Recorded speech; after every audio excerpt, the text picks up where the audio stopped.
Hi dear advanced English learners, dear comrades who want to be able to say more in English. In this video I will give you some simple tricks and a structure that you can start using to be able to produce more even at your current level. That's a quick fix that you can start using now. I'm Yulia Biemlina, ex-Yandex product builder and the founder of S2S and PitchUp, two products for high-level English learners who want to sound even more confident and express nuance in English. How I came up with this idea to shoot this video. In S2S, student-to-student English, we watch conversations between high-level English learners and see how they interact. We have noticed that approximately half of our student base tend to produce a little bit of monosyllabic, shorter responses. So basically, they treat questions at face value. They hear a discussion question and they produce a short response. The problem with that, actually there are two problems with that. One is that it does not create a deep connection between people, and language is a tool to build connections, to create dialogues. And number two, it doesn't help you to produce more speech, which is a necessary requirement for your level growth. Let's address this heads-on in this video. I will start by giving you a stereotypical example of an intermediate English learner or upper intermediate English learner responding to a question, and then I will give you an improved version. You will notice what I do differently and you can start applying this very structure. Let's take an example question from one of the speaking plans that our users discuss. This one is from the meme and viral trends topic. Let me read it out loud for you. How often do you watch Reels, Shorts, or read memes? What platforms do you use for that? Which memes, viral videos made you laugh recently? That's a question for discussion. And what would be a typical response? Well, let me play a learner, right? I'm an intermediate learner right now. I watch memes and videos every week, sometimes more, sometimes less. I usually browse Reddit, or I scroll through TikTok, Instagram. Well, I don't remember any particular videos that made me laugh. Well, it's usually some bloggers acting out different scenes or cat dog funny videos. And it's funny, but I try not to watch that too much because I feel bad about wasting my time. So that's an answer.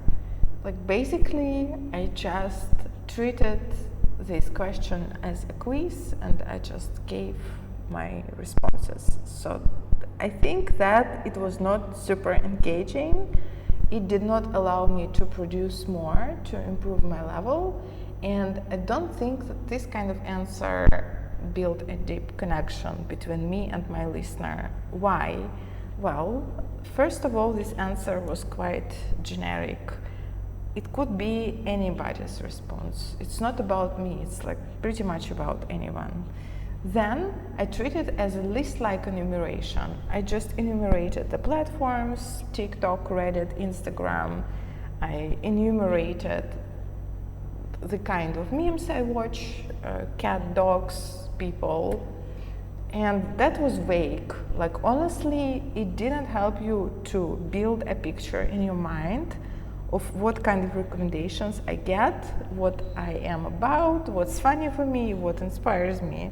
It was like a very vague, abstract, hard to visualize response.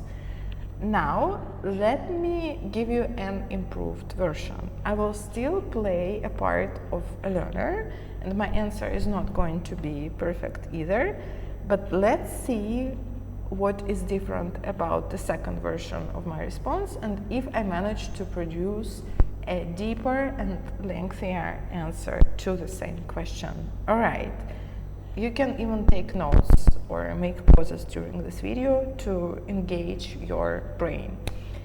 Alright, let me repeat the question.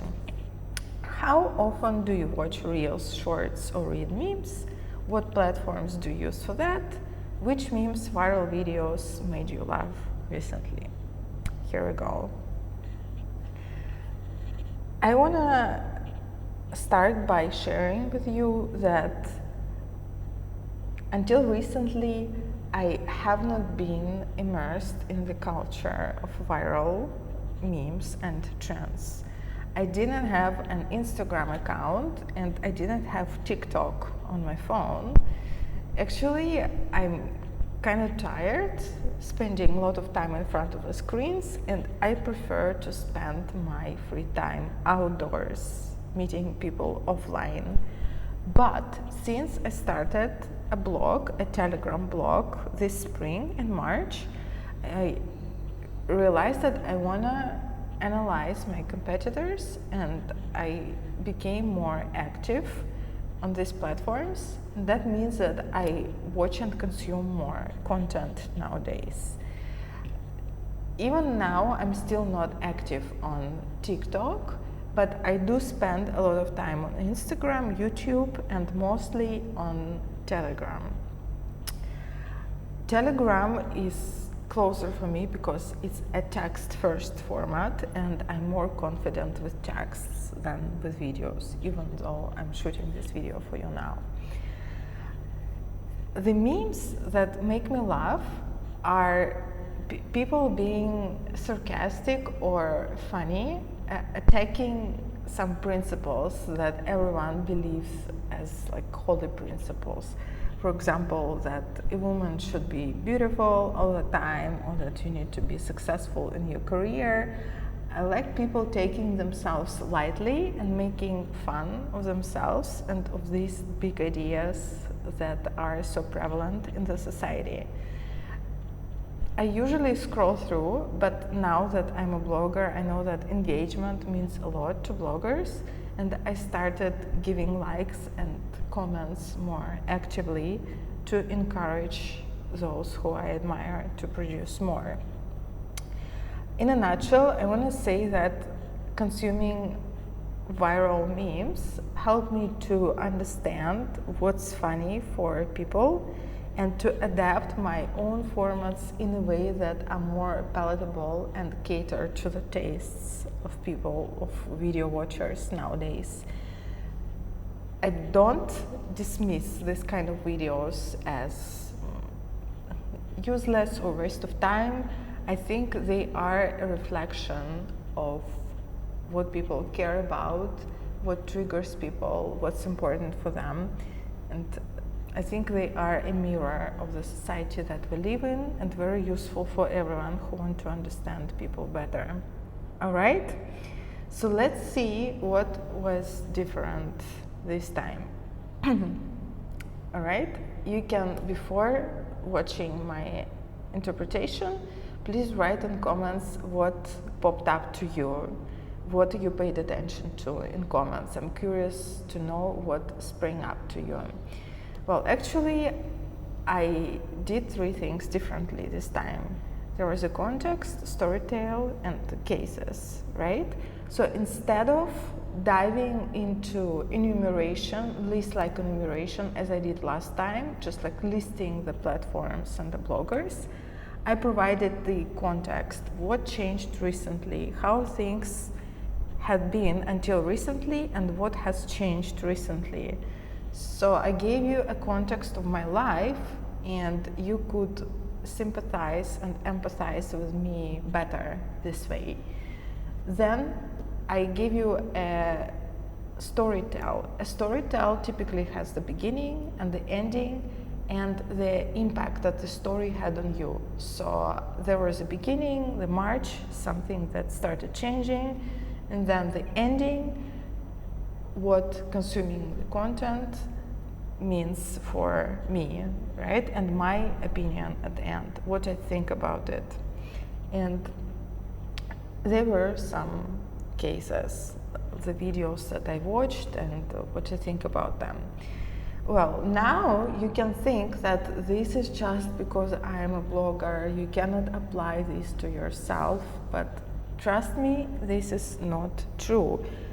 Every human being has stories, and the beginnings and the endings and how they impact them. Maybe you are just not paying attention to them, or maybe you dismiss them as not important.